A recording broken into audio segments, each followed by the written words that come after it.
Hello there, it's Erkan here from North Cyprus, and I just want to do a little kind of mini update. So the first podcast went live a few days ago. That was with David Sherman, a very good friend and mentor and trusted senior in my life. You'll like that. And I've got to say, it was a wonderful experience having David on the show. His background is one of transformational training. He's a father. He lives in Canada, and the lessons of connection, the lessons of compassion, the lessons of being aware of what's going on globally and how that affects us in our lives where we are was discussed. And I think there was a lot I took from that, and just being in the world again, talking intentionally to people and my audience. I was a bit nervous at the beginning. I was a bit kind of like, what do I want to say? Where am I? And I think that was partly what I said in my previous post, that one of the factors of doing the podcast was to really start to articulate those ideas in a way that I'm working it out with my guests, with the audience. So I just want to thank David again for that, and that was fantastic. Second one I did, which will be released later today, was with Sai Ekin. Sai Ekin is an author, coach, former officer in the army, British Army. He rode a bicycle. He did a mammoth bicycle trip from South Africa to London, which I think took 18 months. And there's some stories that he shares about that experience. And one of the things that really impresses me about Sai is that he's also done over 1,000 impromptu talks, whether that's on the tube, in the square, on the street, on a bus. And he shares the experience of, what is it to leave a message with people that will essentially with the intention to empower them and contribute to the quality of life. And I think that was a fantastic conversation. I'll be releasing that very shortly. And the last thing I wanted to say is today is June the 21st.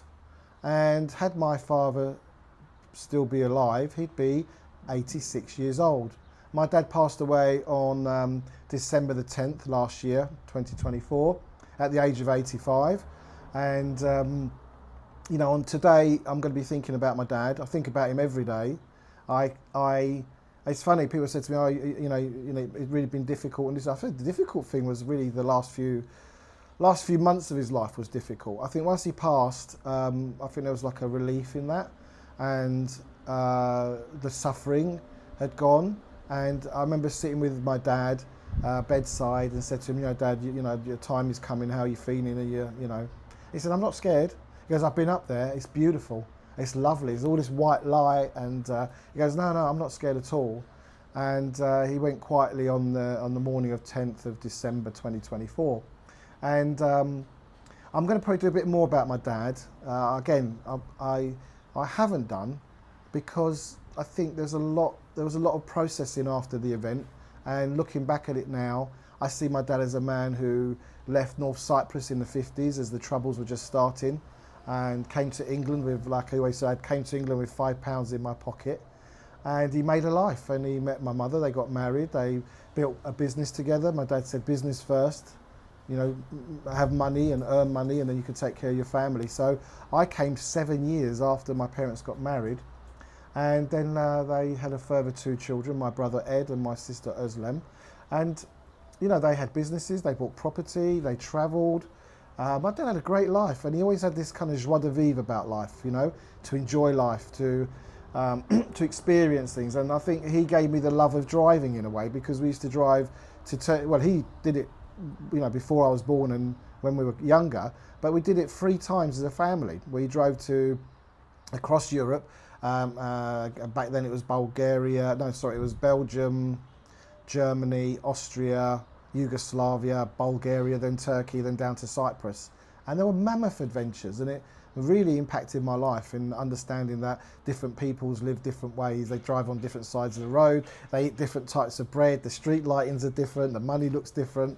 It was an incredible time of exposure to different experiences. And I really look back at those days and what my dad and my mother obviously was part of that. What a gift that was to explore the world in that way, with a map and a car, and off we went. And we used to have some amazing experiences, and sometimes not so great experiences, but that's life, I guess. So today, on June the 21st, I'd like to remember my dad. I'd like you to remember him if you knew my dad, Kaihan Ali, born 1939, June the 21st. And, you know, if you're somewhere tonight and you raise a glass or just have a thought or a prayer for my dad, I'd really appreciate it. So that's me, Erkan Ali, signing off from North Cyprus and wishing you a wonderful summer solstice. Enjoy it.